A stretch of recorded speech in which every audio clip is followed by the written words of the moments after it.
Sox fans have longed to hear it. From his back near the wall, leaping, and he made the catch. High fly ball to right field. She is gone. You're listening to The Triple Play on WNYO 88.9 FM Oswego.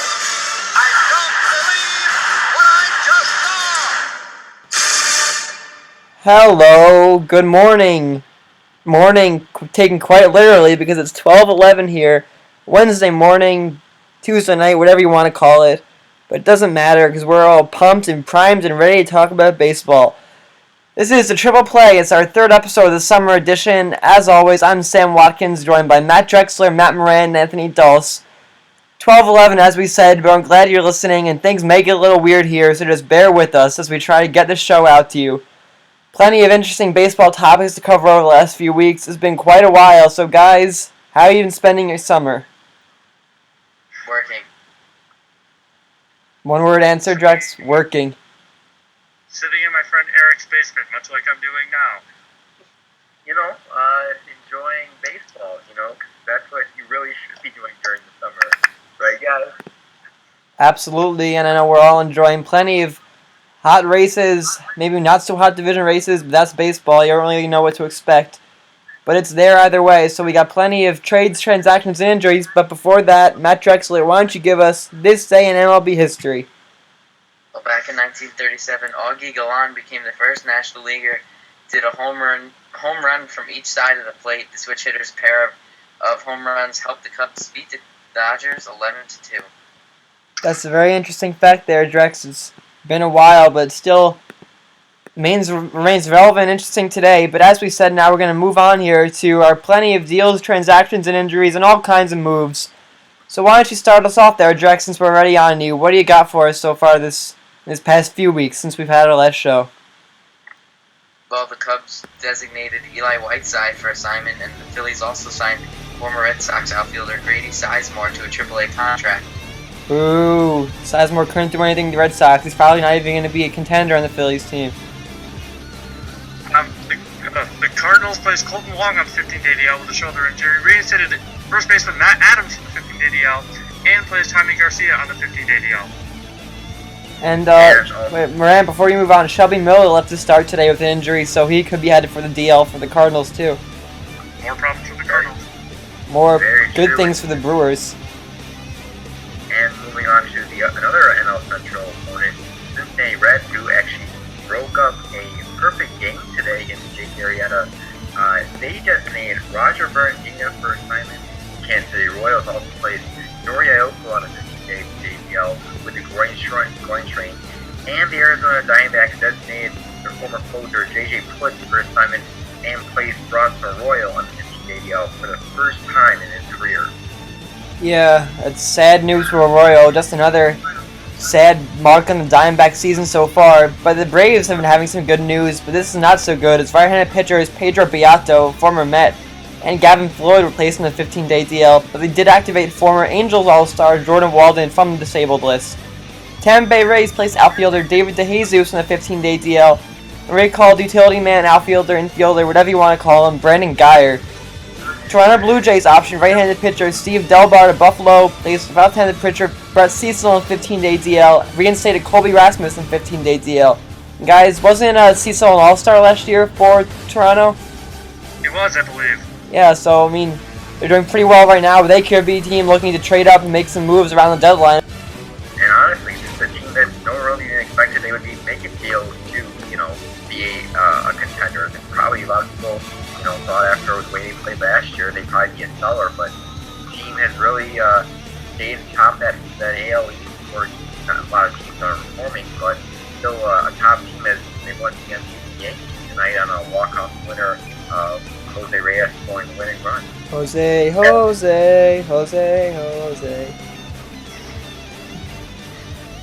Padres fired GM Josh Burns and placed Yonder Alonso on the 15-day DL with wrist tendonitis, and also placed second baseman Jed Jerko on the 15-day DL. The Rangers recall first baseman Carlos Pena from AAA. Indians designate left-handed pitcher Josh Outman for assignment and activate Nick Swisher from the 15-day DL.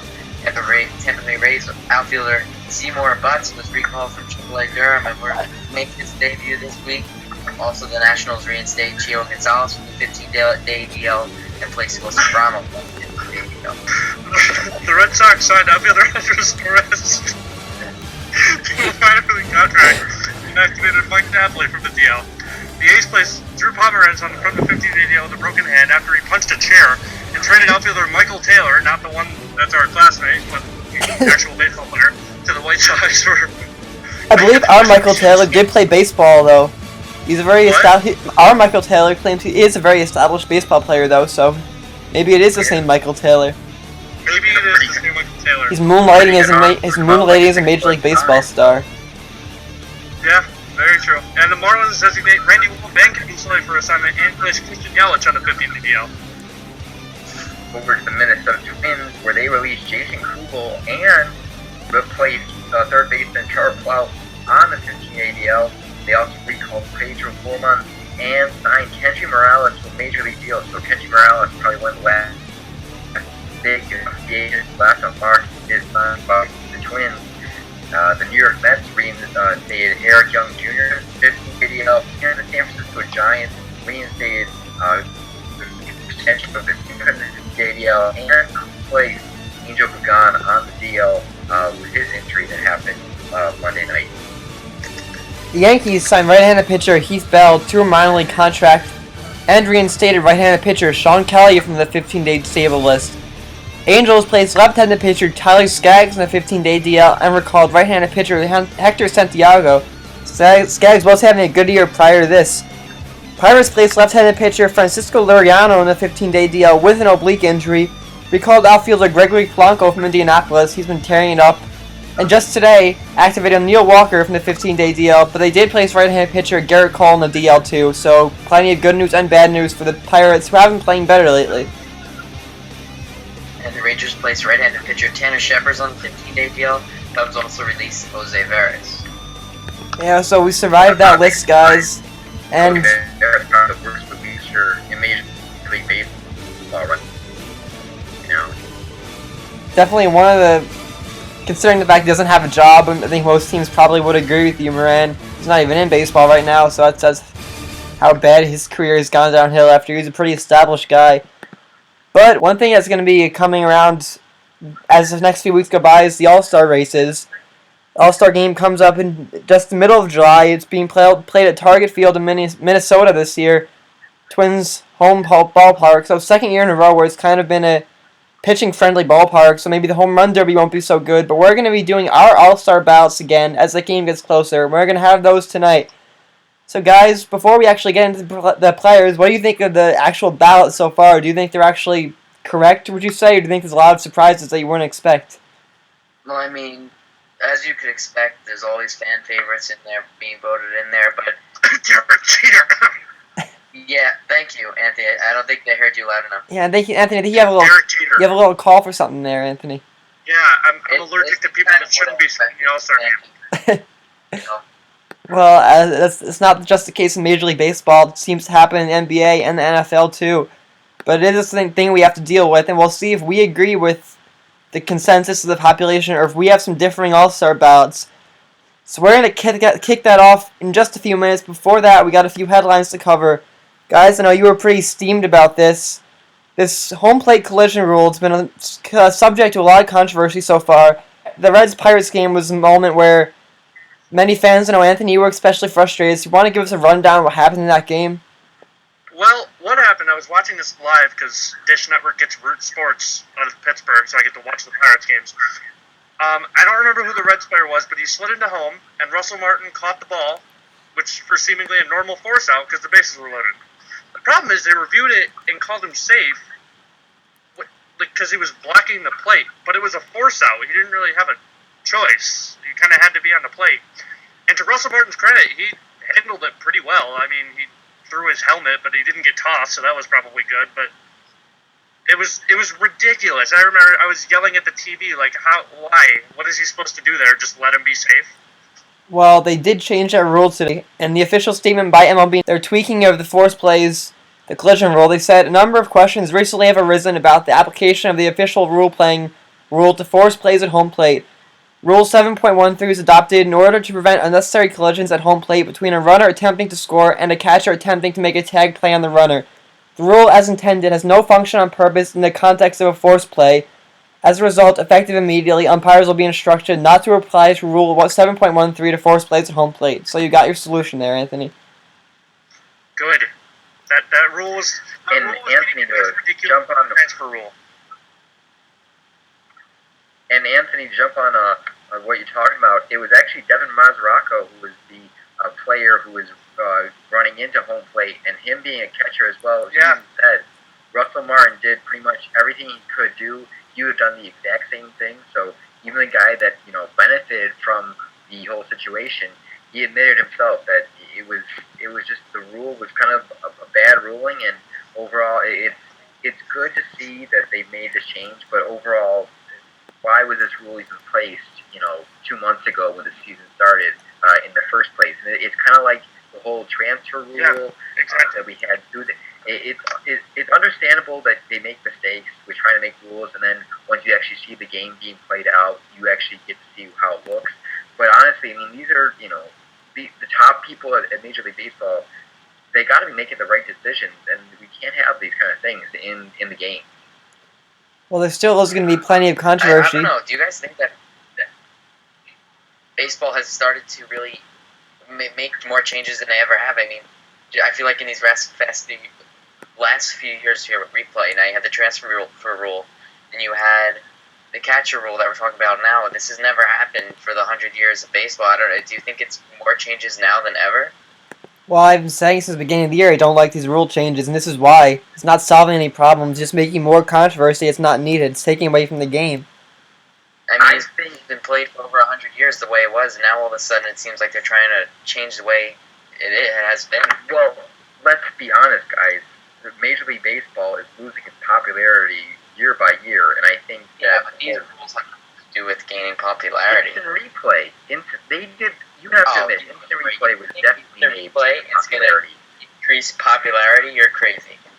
I honestly do, because people were probably watching this game and saying, you're letting plays being played out without even using all the camera angles that you have. No way. Another sport does it. I don't think that's going to be a deciding factor. I think they just can't compete with the physicality and the intensity of sports like NBA and NFL. There's not guys running after each other, charging each other, so people aren't going to be as enticed to watch. Well, not always charging at each other. Kevin Nicholas.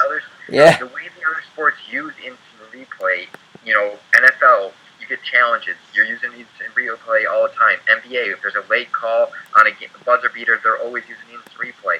This is the kind of things that it's in the games that we play today in the 21st century. Well, if you think that can increase your popularity, you need to.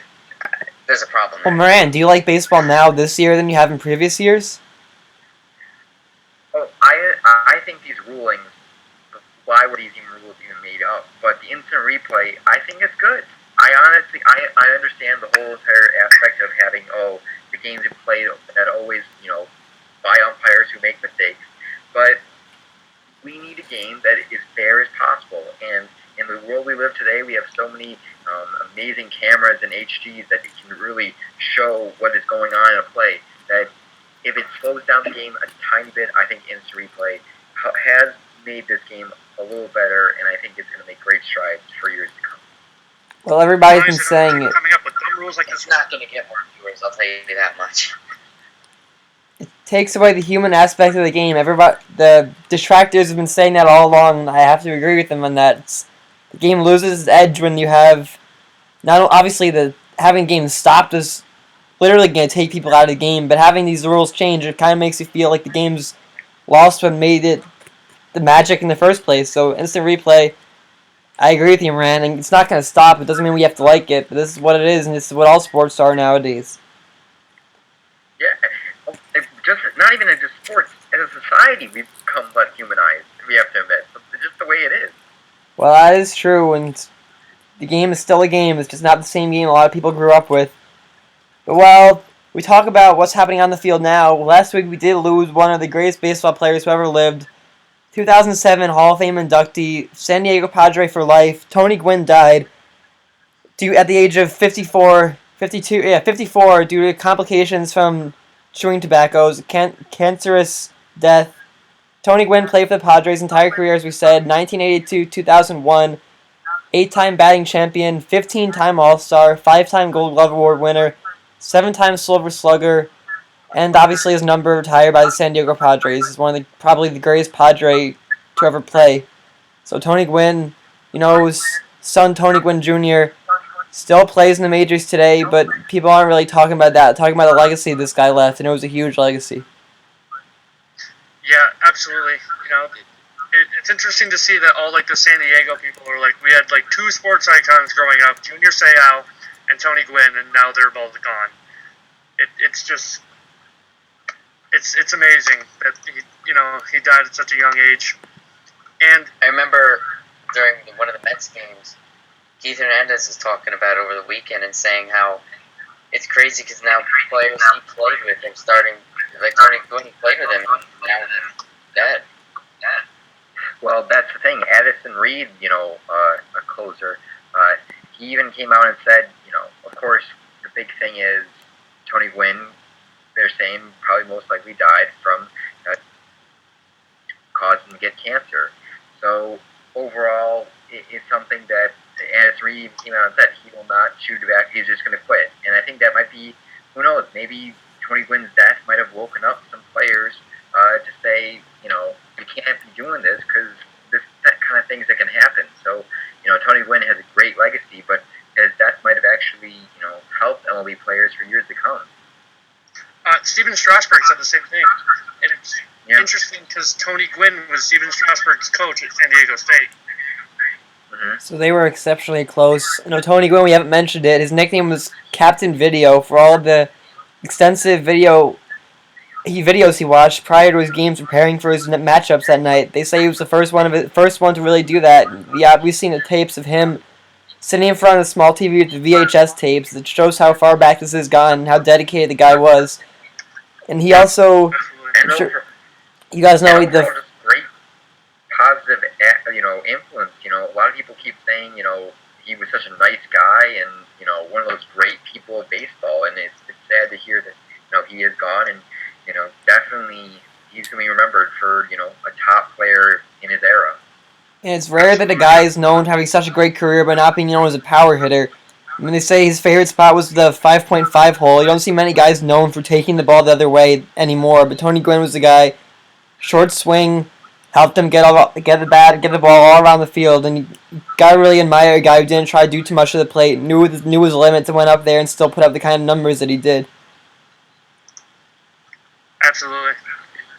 Baseball lost one of the best. And as you said, very young there, so everyone in baseball has been mourning Tony Gwynn for the past few weeks. So we gotta take a break here on this Triple Play. When we come back, we're gonna get going with our All-Star ballot predictions, or hopeful ballot predictions, as the All-Star game looms closer. Stay tuned, you're listening to the Triple Play on WNYO 88.9 FM Oswego. Yeah. Trouble.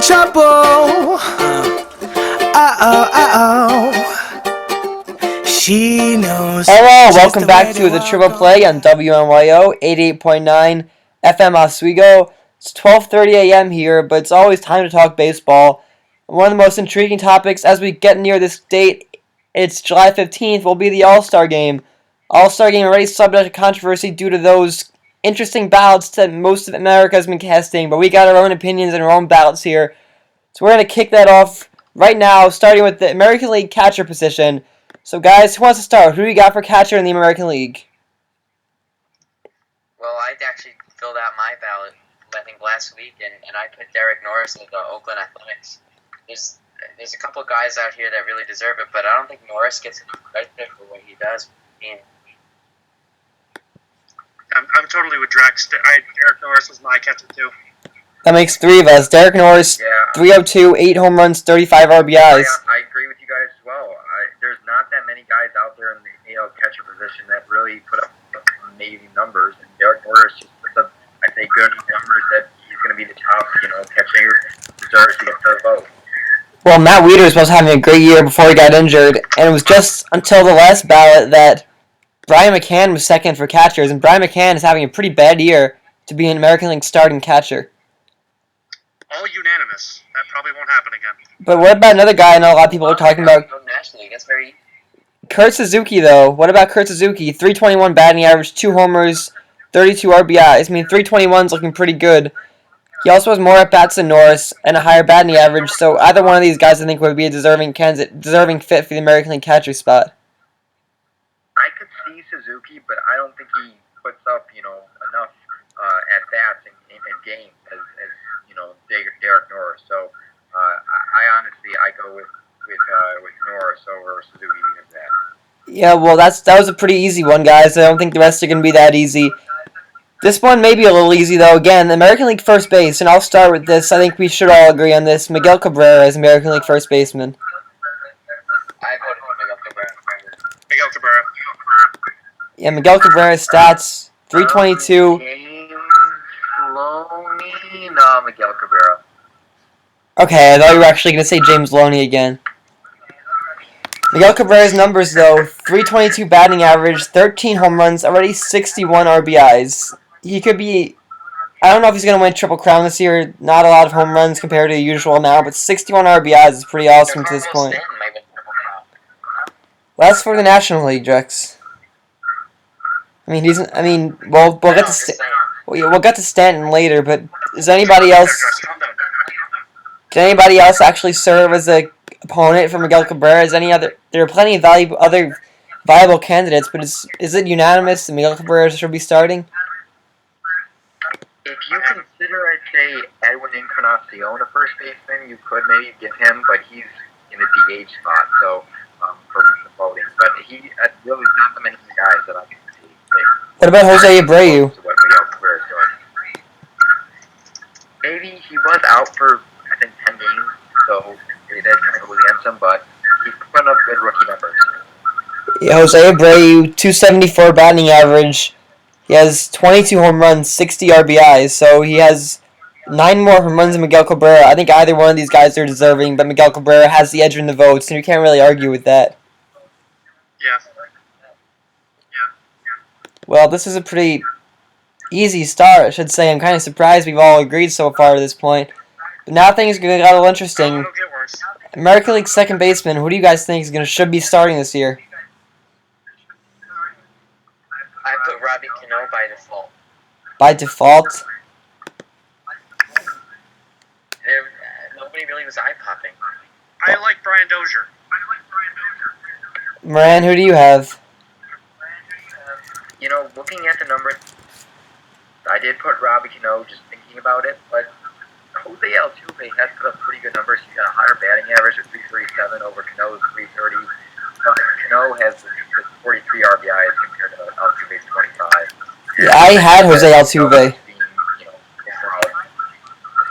You had Altuve. I'm not surprised. I would consider him like a 1A, 1B.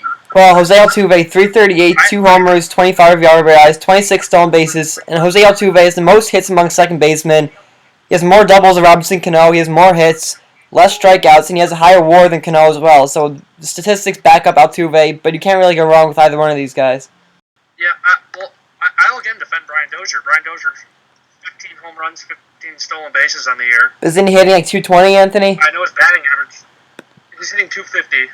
That's still, considering the guys he's going up against, 338 batting average, and Robinson Cano, I mean, the power numbers aren't that ridiculous that he's going to be getting over guys hitting above 330 right now. Well, let me get you. Hold on. Well, I mean, Altuve and Cano, it's probably going to... on-base percentage of 360. Well, Ian Kinsler was in the lead. 37 times he gets on base. What about Ian Kinsler, guys?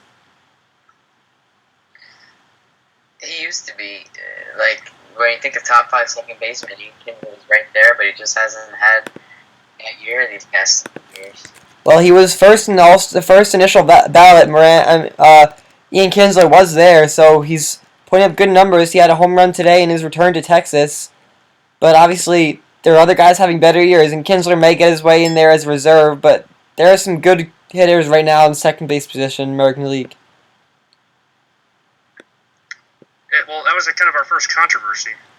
I wouldn't really call it controversial. Maybe it's just that it's 12:40 a.m. Neither of us are really in the mood to argue, but it is still an interesting debate. I don't No. know. I think it more has to do with none of us feel so passionate about a guy. You know what I mean? Because nobody's really made their push. Well, 338 batting average is pretty good, but the power numbers are really low for guys can be. I think should be starting an All-Star game. But then again, Robinson Cano doesn't That's have why I great think power Dozier numbers his either. average is low. Cano doesn't have any much power numbers, better power numbers than Altuve though. Yeah, that's true. If Dozier's average was even 275, See, this is what I'm saying. None of us would fight for our lives for any of these guys. But one of them has to go to the All-Star game, and if you're gonna be happy either way, that's what you're saying. I mean, I can't argue. You can make a case for any of them. Well, you can make a case for them, but ultimately, it's probably gonna be Robinson Cano just because he's a fan vote. He's the most known guy. We're gonna go to third base here. This one could be a little interesting. Third base, I'm gonna start with the guy I had. We probably all may have him. We may not though. Josh Donaldson, 248 batting average, 18 home runs, 56 RBIs. But the batting average is what kind of concerns me. Maybe he shouldn't be starting. you just knocked me for picking Dozier with a 250 batting average. But he doesn't have 56 RBIs like Josh Donaldson does.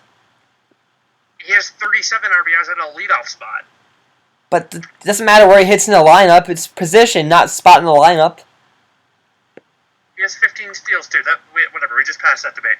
But he has 18 home runs, 56 RBIs. Who do you guys have? Because there's another name I want to mention, but I want to see who you guys have first. I voted Josh Donaldson as well. Anthony, who'd you have? Moran is your third baseman. Moran can go first. Moran, who do you got for third base? Did you guys do shortstop? No, we didn't do Oh, shortstop. okay. I did Josh Donaldson as well. And Anthony, I'm the only one that picked Adrian Beltre. apparently you are. I But went with Adrian Beltre. what do you got for his stats, I Anthony? don't know. His numbers just. Adrian Beltre right now. So he's hitting 321, 8 home runs, 36 RBIs. Josh Donaldson has 18 home runs and 56 RBIs. So his numbers. Well, And 248 batting average. yeah, but the power numbers are there. I mean, there's. Yeah, exactly. But there's another guy I want to talk about. I put a kind of asterisk next to him. I didn't have him starting ahead of Donaldson, but I thought he was a viable candidate. Lonnie Chisenhall. 99 less at bats than Donaldson. He's hitting I was thinking about him too. 355 batting average and 8 home runs, 33 RBIs. You can't say he doesn't have the at-bats, that maybe he's only had a few at-bats. That's why his average is so high. He has over 200 at-bats and he's still hitting 355. When does he qualify? When does he finally qualify? Because I noticed that he's not qualified for the rest of the other hitters. I think it's going to probably be... Anthony, what'd you say? He needs average 3 at-bats a game? 3.1 plate appearances. Well, that's going to take a while because he wasn't even playing for the first 2 months this season. Yeah. I don't know. Beltre just seemed like the right pick. But after Josh Donaldson got snubbed last year... Interesting fact. Beltre actually got his 2500th career hit tonight, so that was good for him. That is good for him. Yeah, he's had a very good career. He's underrated, but I think Josh Donaldson is the clear choice. Some other guys maybe you want to take a look at. Kyle Seager, 10 home runs, 49 RBIs. Brett Laurie, 12 home runs. Juan Francisco, 12 home runs. But also, ultimately, the ridiculous power numbers for Donaldson, I think, makes it a pretty easy choice. I don't think it's that easy. I like Beltre. Well, the fans seem to agree on Josh Donaldson. Oakland doesn't usually get good representation, but they are with this guy. I mean, I'm not going to argue Donaldson. I just think Beltre's a little bit better. Every player is slumps. Josh Donaldson has been extremely hot most of the year. He's only tailed off the last 3 weeks, maybe. Yeah, I don't know. Well, that's Don't agree why on this we one. don't all need to agree on this. But one I'm not sure we're going to agree on is the American League shortstop position. So we're going to send Matt Moran to this one last. First, I think the guy I got for shortstop is Alexi Ramirez. 302 batting average, 302 batting average, 7 homers, 36 RBIs, 13 stolen bases. Drax, Anthony, what do you guys have? I agree with this you one's the completely. easiest one, I think. You guys say Alexi, Alexi. Better numbers than everybody else. and Anthony, you agree? Alexei, Okay, Moran, who do you have? of course, 100%. Here we go. Alexi Ramirez is the one that deserves, that has the stats, that it should be the shortstop for the All-Star game. But I can tell you who is actually going to be voted as the shortstop for the All-Star game in the American League. Well, so That's Derek Jeter. Derek Jeter. This is who we think, not who the idiotic population of America voting for him thinks. So Moran, But do you have? this is where I understand. Of course, he doesn't have the best. We seem to having some technical difficulties there. The connection's a little shady here right now, but as Nothing can ever go right. Moran, I think before we lost him, was talking about the fan vote and Alexi Ramirez versus Derek Jeter. Alexi doesn't have the name, the recognition of the name that Derek Jeter has, but Alexi Ramirez does have the better stats. But what Moran was saying was that he thinks Alexi is ultimately going to be the one who gets voted in. And I have to agree with him. It's not what we want to happen, but it is what's probably going to happen. Oh, of course. Jeter's going to get the start. There's no doubt about it. But he doesn't deserve it. And there are some other guys, Jeter too. will, but he does definitely not deserve to get the start. Yeah. There are at least 4 other guys ahead of Jeter I think deserve it. I mean, Eric Ibar is leading. He's hitting 283 with 5 homers, 38 RBIs. He's having a great year. Asdrubal Cabrera's had a pretty good year. 268 home runs, 31 RBIs. I mean, I wrote him off early on, but his batting average isn't too terrible, and he has 8 home runs, leading all American League shortstops. So Cabrera could be a guy should be getting some recognition, but a guy that isn't getting recognition, and rightfully so, Incredible. usually is there 2 guys. Elvis Andrus and J.J. Hardy are both having pretty bad years. Elvis Andrus, you know him for the steals, but he only has 18 stolen bases this year, 271, 2 homers, 18 RBIs, and J.J. Hardy, 1 home run this year, 19 RBIs. And he just hit that the other day. He's hitting 290 though. It's not like he's not getting hits. 290, 1 homer, 19 Stop RBIs. putting him out, but It's just ridiculous. But J.J. Hardy's a guy that needs to hit like 20 home runs. Yeah, I'm not. These are guys I'm saying that you expect to be in the talk, but J.J. Hardy's having a really strange year for a guy who's usually a sure thing for 20, 25 home runs. Yeah, absolutely. It's very odd year.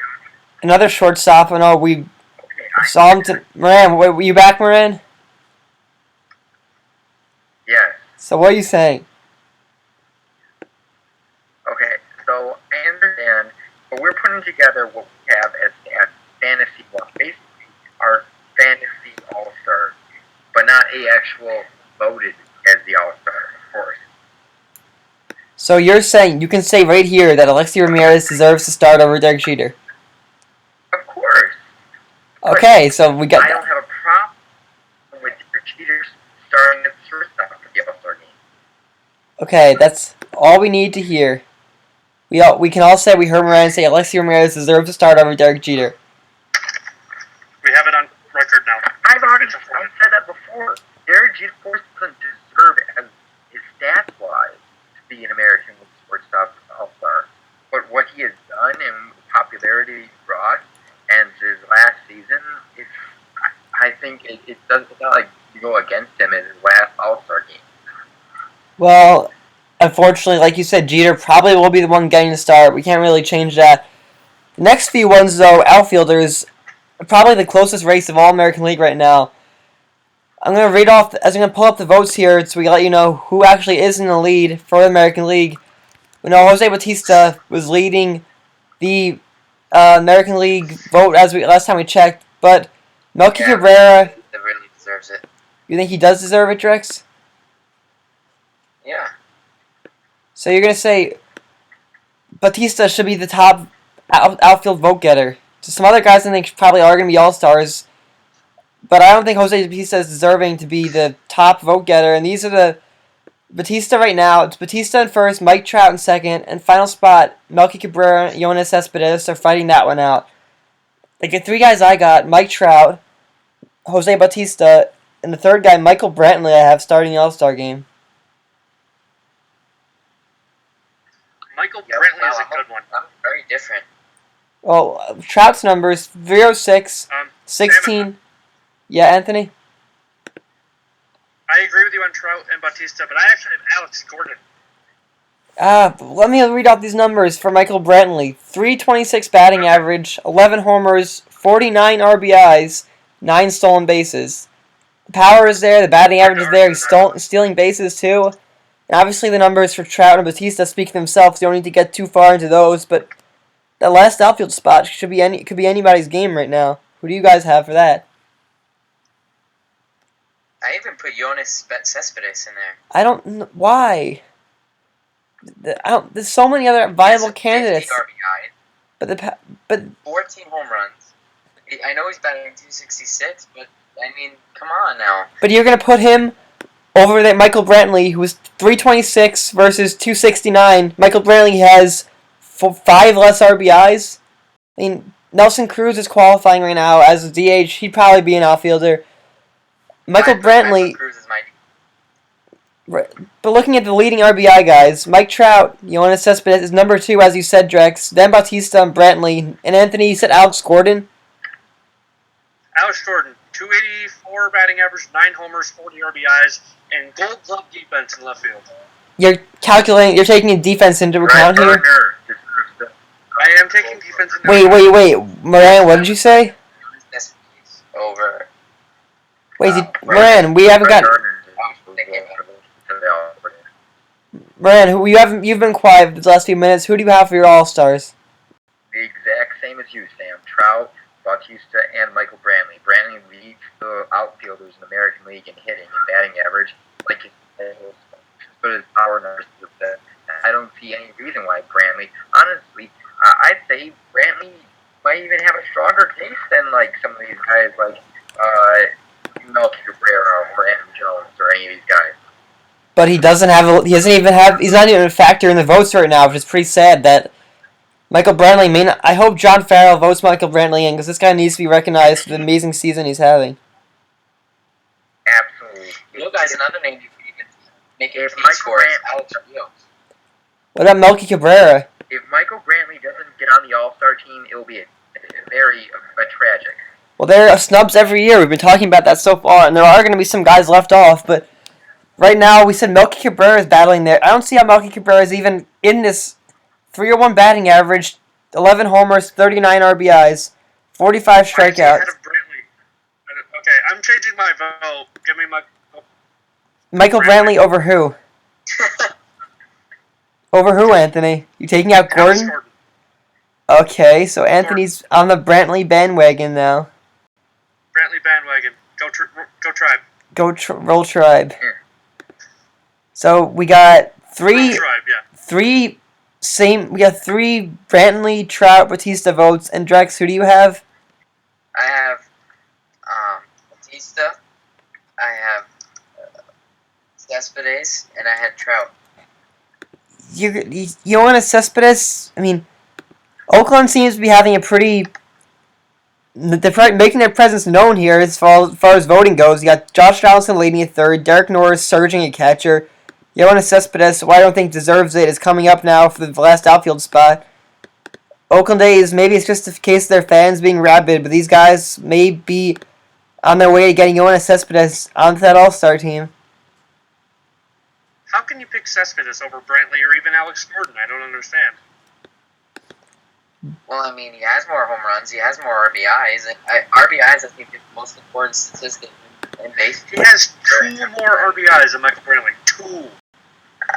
Cespedes and there's that throw to the plate against the Angels. Basically off one throw that he bobbled. Really impressive. Drex, do you just not see Michael Brantley? Do you just not think of Michael Brantley as being an all-star player? Well, as I said before, outfield is a mix and match because it's just like it's not like one position like the infield. You just throw all 3 into the outfield, and I think one of these guys can be an all-star. There's so much potential. It's just I think this is a better player. It is true that any of these players are putting all-star numbers, but I think what helps them is because he probably has guys that are on base a lot that he can knock in. While with Brantley, he's not getting that much help in Cleveland, which I think gives him a higher edge, deserving the all-star because of what he's doing. Not as much help. Exactly. He still has the numbers, but he doesn't have the guys around him. And right now, Michael Brantley is in Brantley's in 6th, behind Yoenis Cespedes in 4th, and Adam Jones in 5th. Alex Gordon isn't even in the top 10, Anthony. Wow, that's Really? Yeah. even just behind Jones is crazy. I kind of understand that, but behind Jones, And Carlos Beltran has really fallen off after he was in the top 3 a few weeks ago. Good. Yeah, it is good. And the last position player we're going to move on to here is a designated hitter position. Plenty of... Nelson Cruz, come on, wrap this up. Wrap this up. That's it, Drex. Wrap it up. No. Yeah, I'm saying no. It's that easy. I don't think it's that easy. I got Edwin Encarnacion. Nope. Same. Encarnacion, 277, 24 home runs, 63 RBIs. He's got You more guys. RBIs, more home runs. Nelson Cruz is hitting 295, 2360, and as we said, Encarnacion 277, 2463. And that was even after Encarnacion got off to such a terrible start. He had that amazing month of May where he hit, 16 home runs, was it? Well, this is you guys are- we're you on guys the are missing- opposite side here of that Brantley Cespedes argument. What? Cespedes had barely more home runs, barely more RBIs, and was well off in terms of batting average. Now Cruz is just under home runs and RBIs, and now well above Encarnacion in batting average. But they're both going to be there. But I think Edwin Encarnacion... Guys, Yes, Anthony. So this has to play with favorites now. Because You're it's the same missing- argument. We just flip sides. How? you're missing someone. It's not playing favorites because I've been a huge proponent of Nelson Cruz since he came to since he left Texas and went to the Orioles. But I think Encarnacion's done more for the team. These numbers are almost identical. It's Can I say my pick? I haven't said my pick who yet. is it? Brandon Moss. Victor Martinez. I should have known. Anthony, it's Victor Martinez is hitting 330, 19 home runs, 50 RBIs. Anthony, I'm surprised it wasn't Troy Tulowitzki for the American League DH team that plays shortstop in the National League. Drew Stubbs. Drew Stubbs, yes. No, and the biggest thing, Victor Martinez has a legitimate shot of hitting more home runs this year than he's struck out. Well, good for him, but there's too many good players in the league right now, and Victor Martinez doesn't have the numbers like some of these other guys And have. Victor Martinez is one of them. Do you think Victor Martinez is going to get in there over Nelson Cruz or Edwin Encarnacion? I don't think he will. I think he should. Well, that's what this Always is. puts the ball in play. Always. That's what this is all about, though.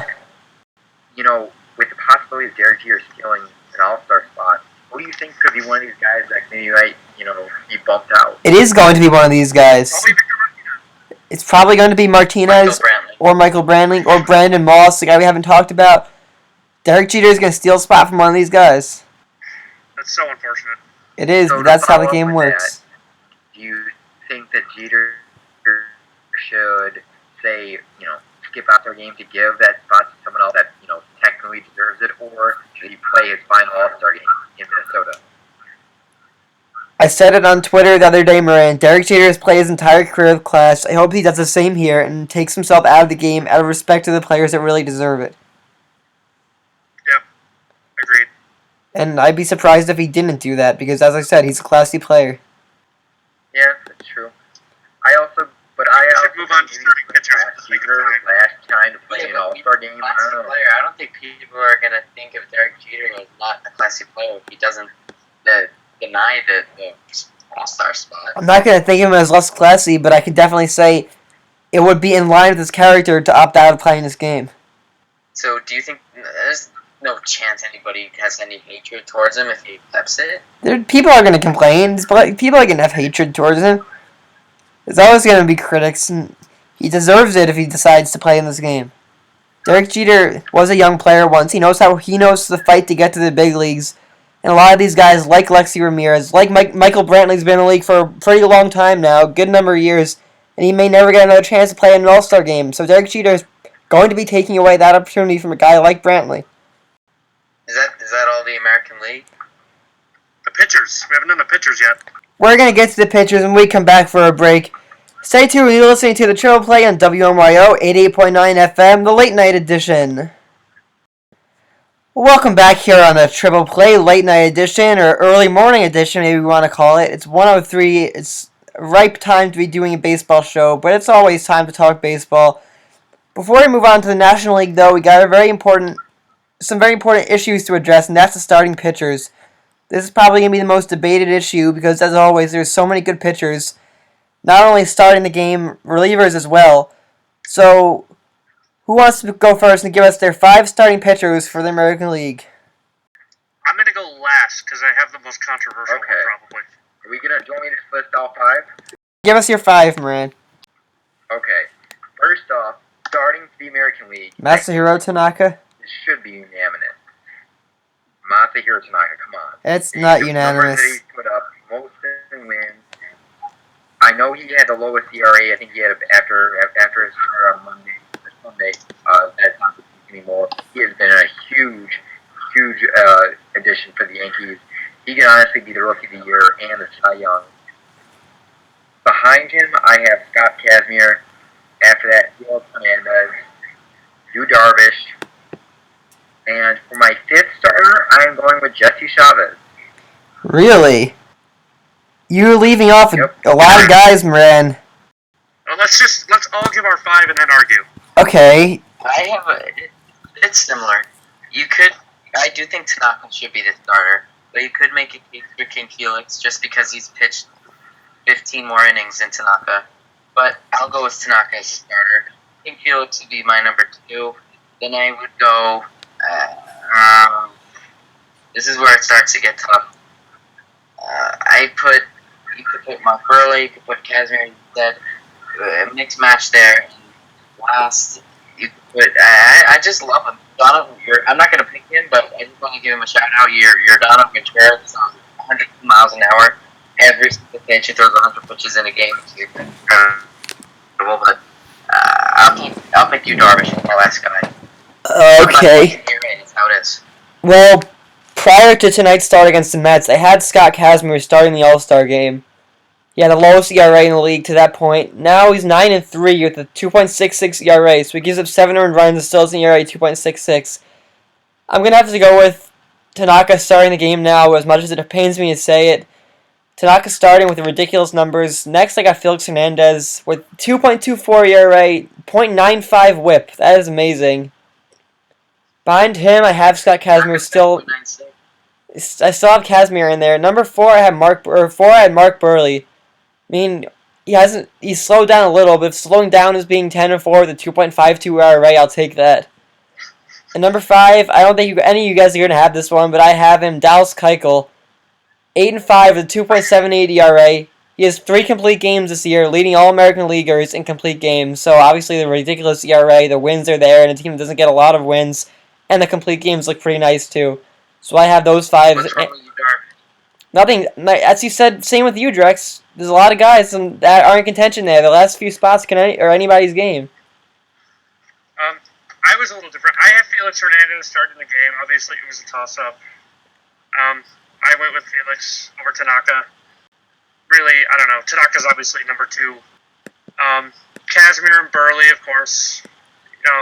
There's a lot of debate, but I think those are 2 of the best ones. And for my 5th guy, I have the best pitcher on the Detroit Tigers staff. Don't you dare. Anibal Sanchez. Oh, God. You're ridiculous. Anthony? It's not as crazy as it sounds. It is, though. Considering all the other guys you have to leave off to get him into the game. We all left off guys. Yeah, but Sanchez doesn't even have comparable numbers to those guys. What is his ERA right now, Anthony? Hold on. I don't know how you can put Anibal Sanchez in there. He is 4-2 with a 2.33 ERA. I don't think he qualifies then, because he's not in these stats. I think he will. He will by the All-Star break. 69 innings pitched. I think What? he will qualify by the All-Star break. But he shouldn't be. He only has 69 innings pitched, when the rest of these guys have lower ERAs and over 100 innings pitched. Just to give you a gauge, Anthony, King Felix is close to doubling that. I know. I'm aware of that. Sanchez got hurt. That doesn't solve his problem. With Jesse Chavez, I know Moran. some other guys we haven't even mentioned. The ERA is under 3. Sonny Gray's the ERA of 7-3, 2.91. Garrett Richards, The reason why I 2.79. have Mark Burley left off my All-Star ballot is because Jesse Chavez has a lower whip, a lower batting against average, has more strikeouts. No ERA is the be-all, end-all, but I put Jesse Chavez because, put another A out there. Mark Burley, I know he has way more wins with 10 wins. That Chavez only has 6. But it just, like, a guy that I felt like he had more strikeouts, better whip, better batting against average. Yeah, but Burley. Mark Burley, more innings I was pitched. thinking about you're dropping garbage. In less innings pitched, he has a higher ERA than Burley. The good thing is there are more than 5 guys that are going to make this team, so a lot of these guys shouldn't be left off. But they are right now 1, 2, 3, 4, 5, 6, 7, 8, 9, 10 pitchers, including Anibal Sanchez. ERA is under 3 right now. Not all of them are going to make the All-Star And team. 3 of them are Oakland Athletics. I don't think Dallas Keuchel is going to make the All-Star team. I don't Probably think not. Sonny Gray or Garrett Richards are going to make it. I don't think Jesse Chavez is going to make it. Garrett Richards, I forgot. Are you kidding me? No, people have to be left off these teams. Why is it so ridiculous to? How many starters are going to need votes to the AL? Well, 25. There's maybe. There has to be some representation from all these leagues. I mean, there are going to be snubs. I don't think Jesse Chavez is going to make it. I think Sonny Gray has a better chance to make it than Chavez. Sonny Gray 7-3, 2.91, still has an ERA under 3. Strikeouts 86-34. You gotta look at the walk ratio too. Jesse Chavez, very very good year, but I don't think he's gonna make it. He's gonna be one of the guys they're talking about that gets snubbed. For the record, with 4 more innings, Anibal Sanchez qualifies. But there are some relievers that are gonna be included in this too, as always. So I'm gonna start with mine. We should be able to agree on some of these guys. Fernando Rodney, I have the number 1 reliever. 21 saves, 2 blown saves, 2.08 ERA. Number 2, I have Greg Hollins, 22 saves, 1 blown save, 2.12. Number 3, maybe a little bit of a surprise, I have Koji Uehara, 15 saves, 1 blown save, but he has an ERA of 1.30, and he's second among innings pitched among closers, with still the lowest ERA among those relievers. So I got Koji there as my surprise 3rd reliever. Who do you guys have? I have Fernando Rodney, like you said. I was looking at something else. Did you have Greg Holland? Yeah, I did. Okay, and then I had Dylan Betances. I know he's a setup guy, but Betances has been outstanding for the Yankees this year. I think he's deserving of an All-Star bid. Well, he doesn't have. So you're going to take Koji Uehara off. I think Koji, being John Farrell's player, is probably going to be on the All-Star team for not only what he did this year, but what he did last year. Koji was someone I definitely had to think of. Betances has been great for the Yankees. I know he's not a closer, but What about Sean Doolittle? him too. There's a lot of guys. We only have 3 slots. Yeah, disclaimer, there are going to be more spots. What about Greg Holland. Rand Drex? What do you guys have? Fernando Rodney. Glenn Perkins. Glenn Perkins? Oh, Matt Moran's guy. Why? Drex. Come on, Drex. Glenn Perkins? What's wrong? Nothing's wrong with him, but hasn't had the kind of Perkins? year that he hasn't had the follow-up year to last year. He has a 3.34 ERA, 19 save. He's blown. 20 saves, pretty much. He's 19 save opportunities. He has 3 blown saves already. Not as many opportunities playing for Minnesota. A 3.34 ERA for a reliever is not very good. Well, go look at Ernesto Ferrari and guys like that. I think Glenn Perkins had a pretty good year. But then you're leaving off. Well, I mean, there's some guys you definitely shouldn't. But like Casey Jansen, I mean, he only came to the closer role lately. But you said Betances. We're talking about Sean Doolittle. I don't think he's on the same. That Glenn Perkins is on the same caliber as these guys. Hit or miss every year. It's like they could go from such a good year to a bad. I mean, Pedro Feliciano is the best left-handed specialist in baseball. He completely fell off the face of the earth. Well, I think Glenn Perkins had a pretty good follow-up year compared to other relievers. What about Jim Tony Jones. Allen, guys? Tony Allen. Cody yeah, Allen Cody for. Yeah, I mean, there are too many guys having. It's not just about how many saves you have. It's about how many the ERA is. But Moran, we want to get to you. Who do you have? I have Greg Holland. I have Glenn Perkins because Thank Glenn you. Perkins. And I have a different You're taking to leave her, David Robinson. Okay, leaving Fernando Rodney off is absolutely What?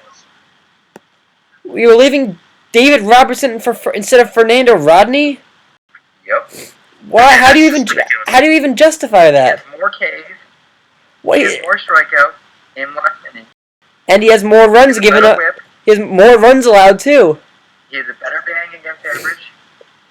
He might have the higher ERA. I understand 2.08 is a great ERA for Fernando Rodney. I'm going with Robinson. Okay, that's an interesting choice. You don't have Dylan Betances, but you have David Robertson. It's 115, Sam, remember. I guess I'm gonna chalk it up to it being 115 and Moran not thinking straight. But we'll see. We'll see again in a few days or next show if he still believes David Robinson being an all-star. I mean, maybe it's because you get Moran. Maybe it's the Yankee effect. You get to watch a guy a lot. You think he's better than he actually is. I mean, he has 17 saves. What's wrong with that? He has the numbers for the rest of those guys like Sean Doolittle. Rodney literally has better numbers than in every category. So you say he has more strikeouts and less innings. He also has more earned runs allowed in less innings.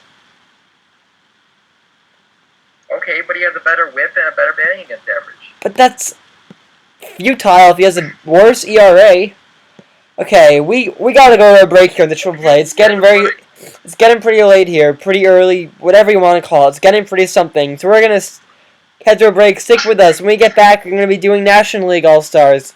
Stay tuned. You're listening to the Triple Play on WNYO 88.9 FM Oswego. I won't break apart so easily. Maybe you would like to try. Hello, welcome back to the Triple Play on WNYO 80.9 FM Oswego. Thanks for listening and tuning in here on our YouTube channel. We're going to be back at Oswego in the fall, ready to bring you another season of this Triple Play. Very excited for what that season has in store. But right now, we got a summer edition we're still working on right now. It's very early here. We're doing the best we can with the limited time we have. We all have very busy work schedules. We're going to stick with it here. Before our break, we said we're going to be doing National League All Stars. We're going to stick with it at catcher. I want to hear you guys who you have first, because I know catcher. Jonathan Lucroy. Thanks, Drex, for saving the time. Jonathan Lucroy, 331, 8 homers, 39 RBIs, 30 walks. Evan Gaddis. Are you kidding, Anthony? I believed in you, Anthony. 91 hits, 26 doubles. And then you're picking Evan Gaddis? Hold on. I will fight for Jonathan Lucroy. He deserves to be an all-star. You have Lucroy too, Moran? No more Yachty? Yep. Evan Gaddis isn't even qualifying right now. Point up with Lucroy's point up. No, exact. Evan Gaddis is You can make a very strong case for Evan Gaddis. Anthony, you have Gaddis numbers? 16 I got home it. runs, 39 RBIs. Okay, what's batting average? You didn't mention that. 288. Okay, well, how about 331, 8 homers, 39 RBIs? How many hits does Gaddis I have? do think Lucroy deserves it, but you're right. Gaddis is a very strong second. Gaddis has as many RBIs in 60 less at bats. Anthony, Jonathan Lucroy's third most hits in the league. Evan Gaddis, sorry. Wait, guys, guess what's the most hits in the league? Daniel Murphy. Yeah. Maybe hearing him later. Not making any promises, though. Evan Gaddis, Anthony? Evan Gaddis. But you're a stat guy, Anthony. I expected better from you. 16 home runs, 39 RBIs, and 60 less at bats. 16 less at bats, you saying? 60. 6-0. He's not Okay. even He's not even in the category of batting average. Okay, Anthony, 60 less at bats. In 60 less at he has Evan Gaddis has 50 strikeouts. Jonathan Lucroy has 31. 60 less at bats. Jonathan Lucroy has 31 walks. Evan Gaddis has 14. He also has 8 more home runs and the same amount of RBIs. He has 50 strikeouts already and only 215 at bats. Do you realize that's like almost 25%? Both of your DHs had way more strikeouts than Victor Martinez. Yeah, but they have more at bats.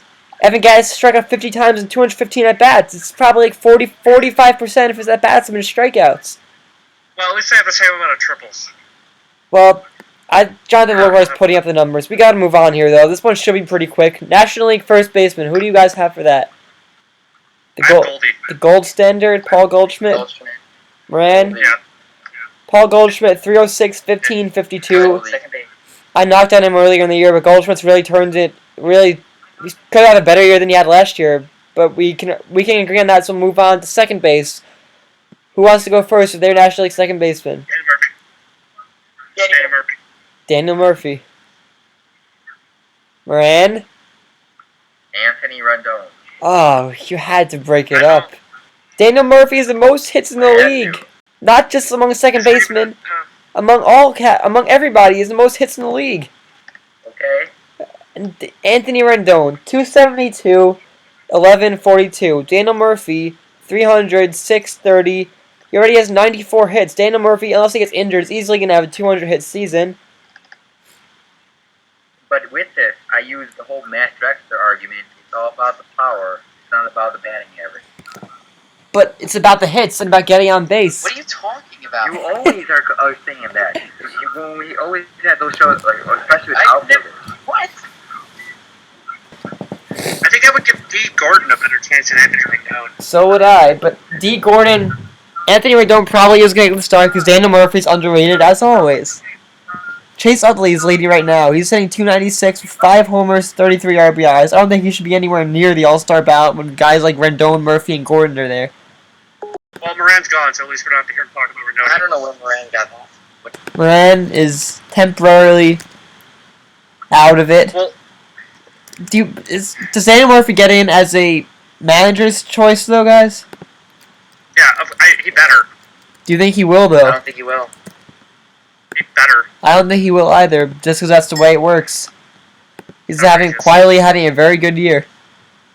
Power-wise, This shortstop, the left is going to be the easiest one. Yeah, NL shortstop. I will come through this computer screen and attack whichever you want to just not pick Troy Tulowitzki. I had Ruben Tejada. Oh, good. Yeah, Tulowitzki. Moran, you there? He knows it's he picked the We all picked Tulowitzki. 357, 1845. I'm glad. Moran, did you have Tulowitzki at shortstop? I did, yeah. Okay, good. unanimous there. Third base, I had an interesting one. Who do you guys have? Yeah, there's Wait a couple second. guys. The captain. No. Oh, I had Todd Frazier. I had Casey McGee. Flavor Flav.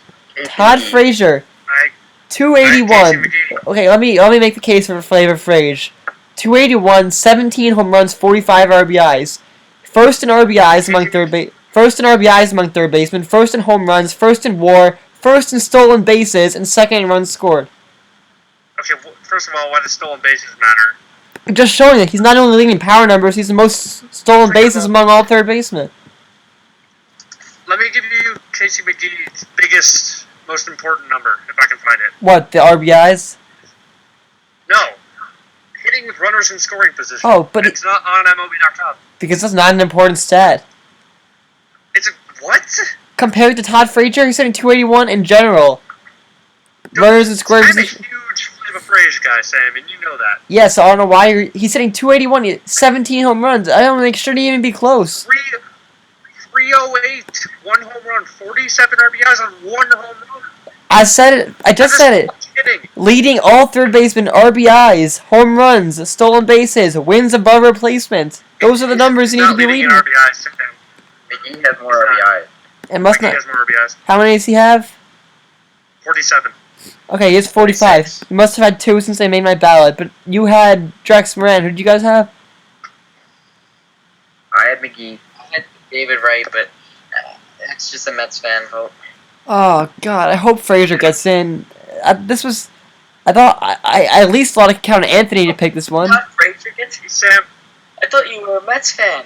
it was like a coin flip. But the numbers. David Wright is having a terrible year power-wise. The number McGee's batting banner and a better RBI. I'm talking about David Wright. Yeah, David Wright, I don't think Oh, should be well. mentioned in this conversation. Yeah, no.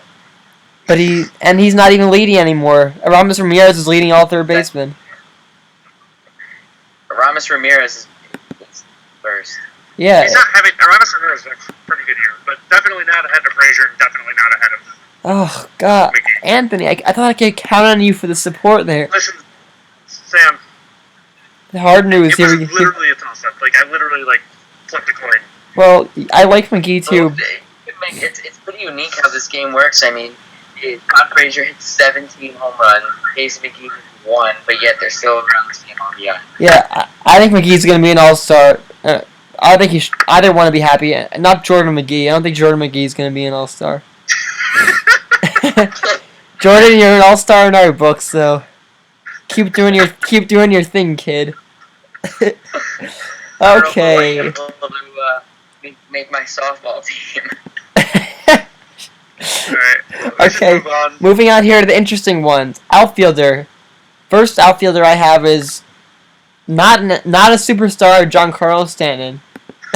Oh my god, I knew you were going to say this, Sam. At least I have him We as all an, have to. at least I have him as an all-star, He wins Drex. the Triple Crown. He's not going to.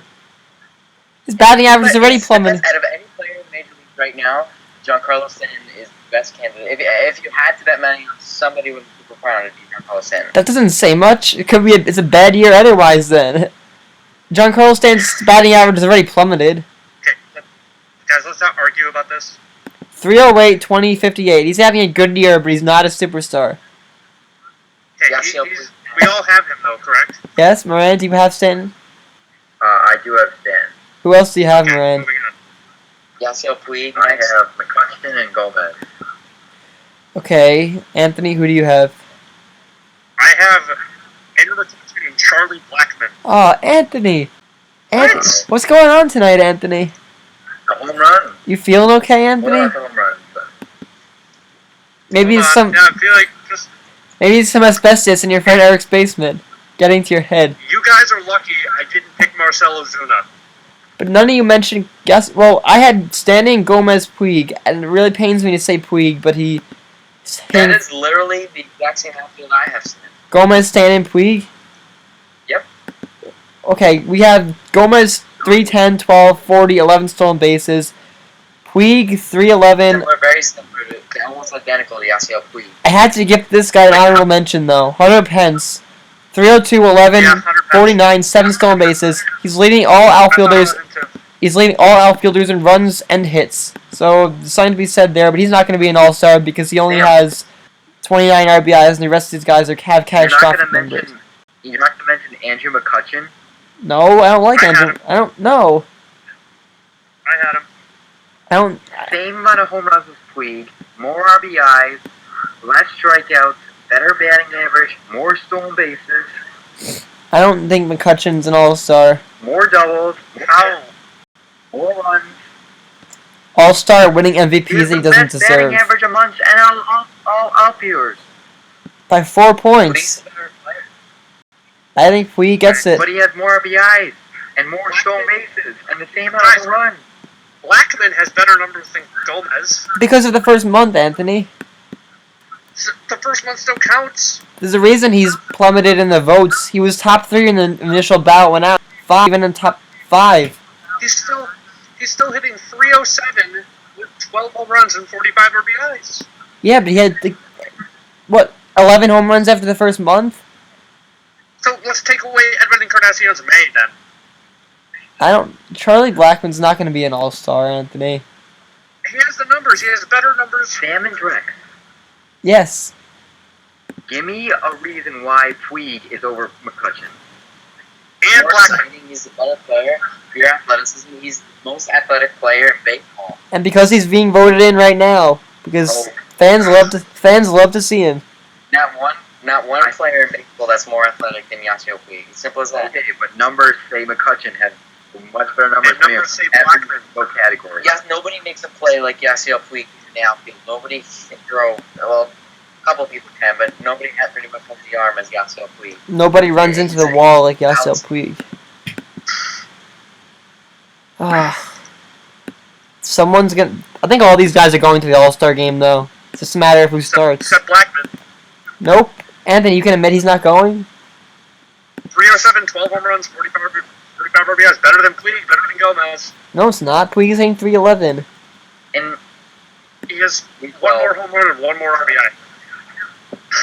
Anthony, I don't know.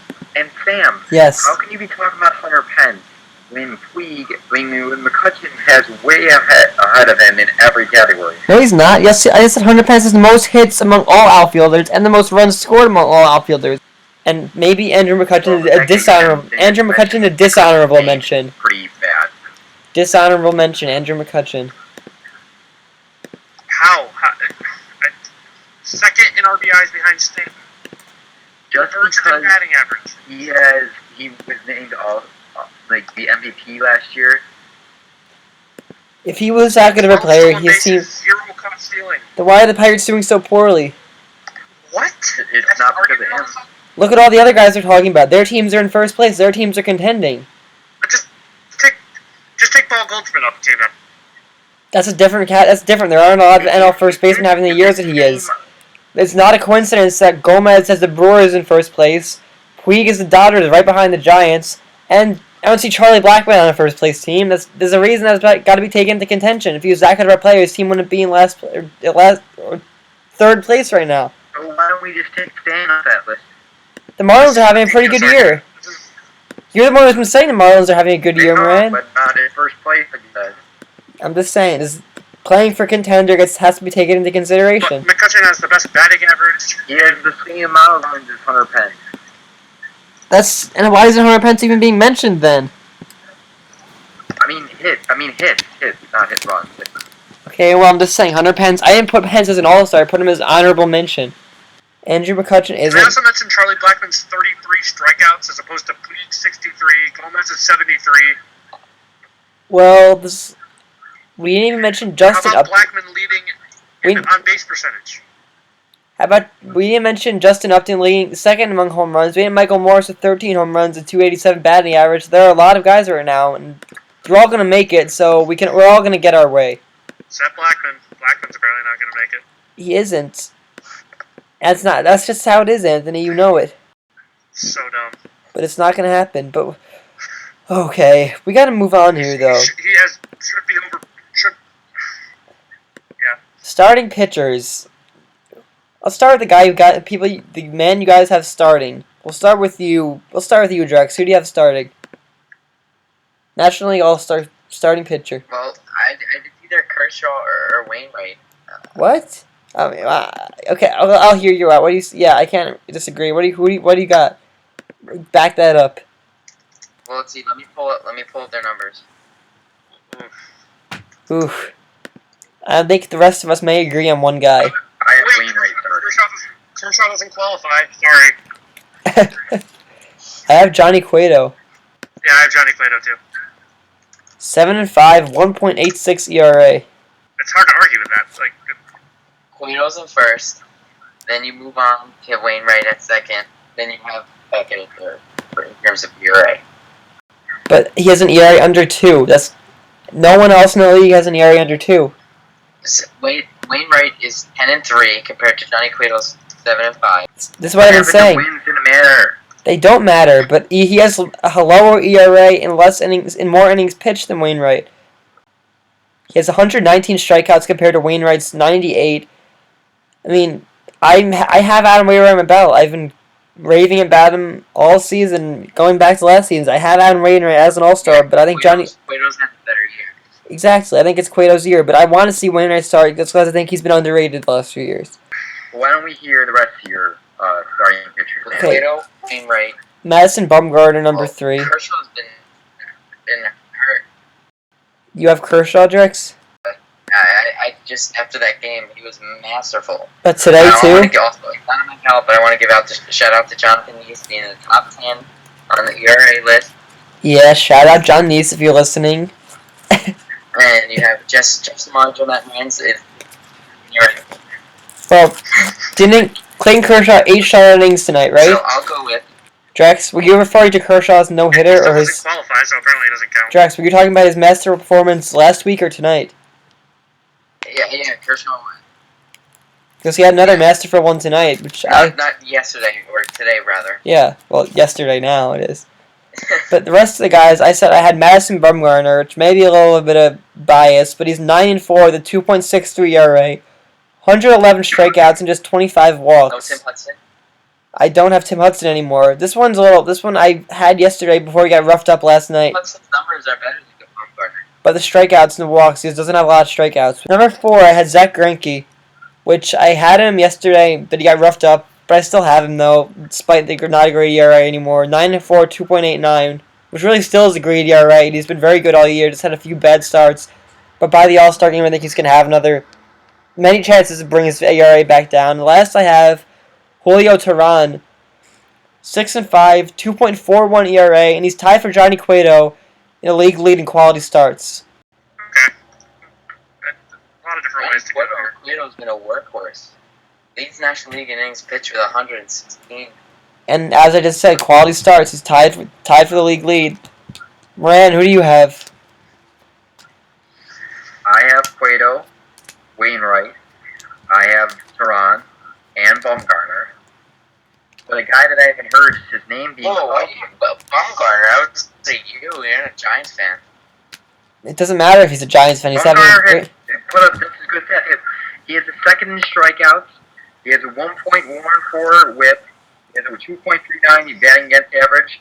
Pretty good ERA. He has an ERA at 2.63. Top 10 guys also have less than 1.4. Well, guys, these are all good choices. I'm not going to argue. Guys with a better ERA. I'm not going to argue with any of these guys because they're all excellent choices. It was very hard to pick. But Anthony, who do you have? Cueto, Wainwright, Bumgarner. You have Bumgarner too. Yeah. So it's just. Whoa! What is this rush here with Madison Bumgarner? What do you mean a rush? He was an All-Star last year too. Yeah, but there's you could pick so many guys off this list, and you all pick number 8 in terms of ERA, and Madison Bumgarner. The Oh, strikeout- don't worry, mine gets more outrageous. Oh God, who do you have? Cliff Lee, no, Oh, thanks. Jeff How about Samardzija. Romar? Jeff Samardzija, okay. I almost had Samardzija on mine. I almost put it just to spite Moran. Jeff Samardzija. I have him there. And Henderson Alvarez. Oh, okay. I can understand that. Yeah, I can understand it. I'm surprised to hear his name mentioned, but there are a lot of good candidates right now, and he's one of them. 2.39 ERA. You know, his wins don't reflect, but he's been good. He has been good, and he has this. We talk about American League pitchers. I think there's more better pitchers than National League right now. Moran, did you say you had Josh Beckett? I did. I don't know how none of you have him either. Because he only has 86 innings pitched compared to the rest of the guys. Strikeouts are not very He has good. a 2.28 ERA. He has more strikeouts than Alvarez. He You has can't- a 2.01 batting against average. 5-4. 1.02 whip. 5-4. On Los, No wins don't matter. on Los Angeles Dodgers, you should have more than 5 wins if you're going to be an All-Star. I'm just saying that with the way he's going, he's got the numbers that are better than guys like Samardzija, even Bumgarner, who I like. I keep losing Matt. We lost him a long time ago. Can we move on? I need to go home and sleep. Anthony's coming live from his friend Eric's basement. Broadcasting live from Eric sleeping on the couch over there. Okay, we're gonna move on here, not a relievers. This one I like to think should be unanimous. Francisco Rodriguez. Yes. We all have K-Rod. 25 Rod? saves. Drex, did you? I said, oh yeah, I was like, K-Rod. Moran, do you have K-Rod? Still waiting for Moran to get back to us. 25 saves, 2 blown saves, 2.35 ERA. And he had a scoreless inning tonight. So that's ERA is going to drop a little bit. K-Rod could have 50 saves this year, guys. Whoever thought we'd be saying that again. I know I didn't think K-Rod after his, That sounds right. his career. K-Rod. Who'd you have? Drex, who did you have? You could have Craig Kimbrell, Kenley Jansen. You could have Aroldis Chapman. I didn't have any of those guys. And of course, Sergio Romo could be on that list. Didn't A have bunch him of guys. either. I had Houston Street. I had Houston. Thank you, Sam. 20 saves, no blown saves, he has 0.96 ERA. He doesn't have an ERA of 1.1. Yeah, Houston Street. He's probably going to be the only Padre on the team. Moran, Did you have K-Rod? I had K-Rod, Kimbrel, and Street. I didn't have That's Craig exactly Kimbrell. what I had. K-Rod, Kimbrel, and Street. I left Craig Kimbrell off mine because he has four blown saves, and I How? had. I don't know how you can. What do you mean how? He's blown 4 saves this year. How do you leave this guy off? He's Steve's the best closer in the league. maybe not. He is, but not That's this the same year. argument I made for Yasiel Puig is the best athlete in the game. You guys left off Steve No, Cishek. it's not. Steve Cishek, yeah. 17 saves, 1 blown save, 1.99 ERA. Moran, what's Craig? Craig Mantis is now called Craig Kimbrell. What's Craig Kimbrell's ERA, Matt?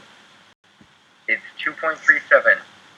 Okay, well, Steve Cishek has an ERA of 1.99, playing for a team contending as well. So, I have Craig Kimbrell, but I had the 4 blown saves made me pick Cishek over Kimbrell. Kimbrel has a lower whip and a much lower batting against average. He has the best batting against average in the league. Okay, well, you're shying away from the biggest fact. It's the closer's job to save games. He's blown 4 games this year. But he's had more opportunities. So when you get more opportunities, you are prone to maybe blown more saves. I don't think that's an excuse. If he was that, he's probably going to be an all-star. Are you kidding me? No, I'm not kidding you. Saying How many blown saves does Steve Cishek have? 1. Okay, then yes, he probably he put up great numbers. 17 of 18, while 22 of 26 is a better percentage. But I don't think that having more opportunity, I think that's making excuses for a guy. Saying he's had more chances to blow in the lead isn't a valuable excuse. That's my opinion, Craig though. Mantis. Craig Mantis, Anthony. Craig Mantis. That's what I call Craig Kimbrell now. Why? I think having more opportunities. It's like he does that like arm thing. Oh, yeah, it's weird, though. He's going to have some arm damage. Probably. We're going to head to a break. When we come back, we're going to finish up here the Triple Play. Thanks for bearing with us and staying tuned. You're listening to the Triple Play on WNYO 88.9 FM, your home for Oswego Sports and the Triple Play.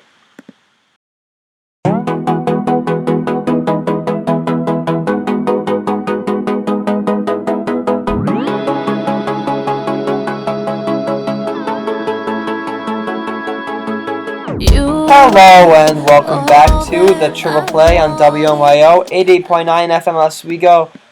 Final stretch here as we come to you live from all different parts of the state. We got Western New York, Central New York, both ends of Long Island here. But one thing we have in common, we all love baseball, and apparently we all hate sleep because it's 1:46 and we're doing this show. Before we finish up here Work at 9 tomorrow. on the Triple Play, we're going to finish up with our power rankings and some bold predictions for the rest of the year. So, Moran, why don't you start us off with your power rankings?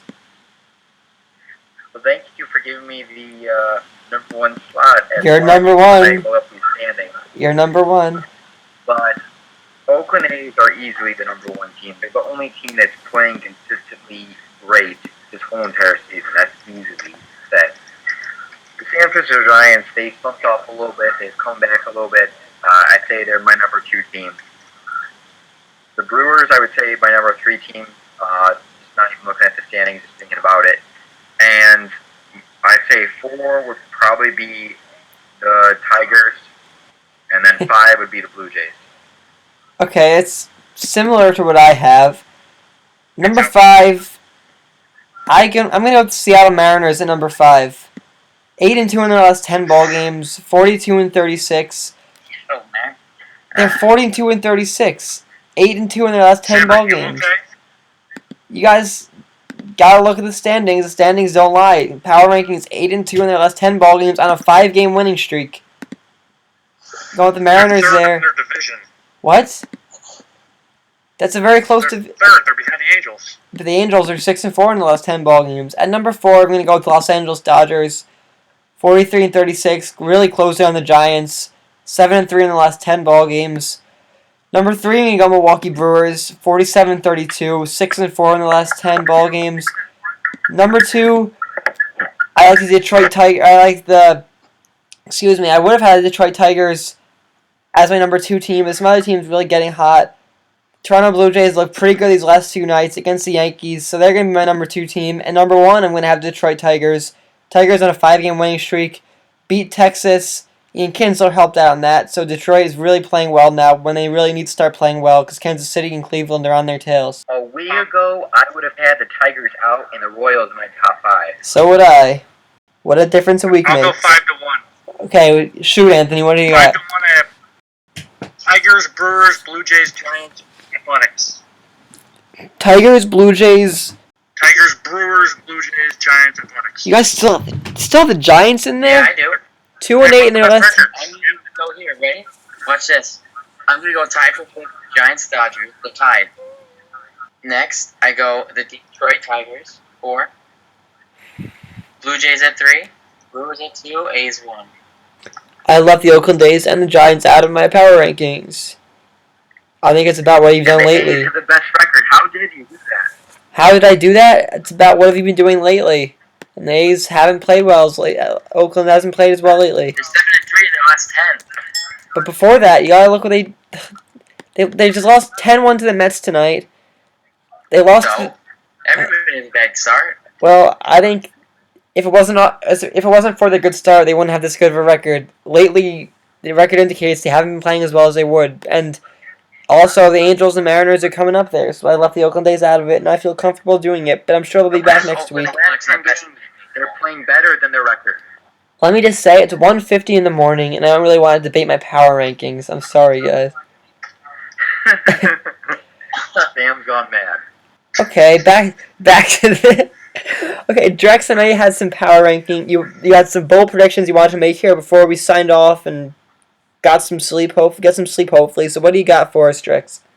Well, my bold prediction will be one of these Metropolitan Young Arms will be traded by July 31st, and it's going to be either Wheel Montero or Syndergaard. One of those three will get moved by the deadline. Anthony, what do you got?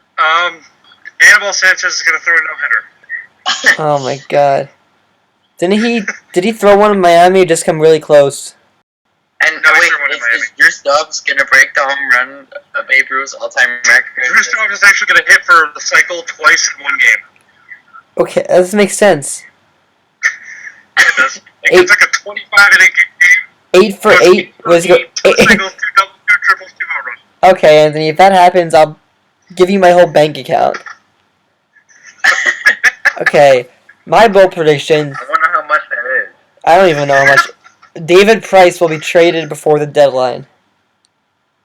That's very true. I mean, the Rays are going to be sellers at the I mean, deadline. So. David Price is saying that all these trade talks have put him in a bad mood, but he needs to grow up and stop being a baby. But I'm hearing the Dodgers could be interested, the Yankees could be interested.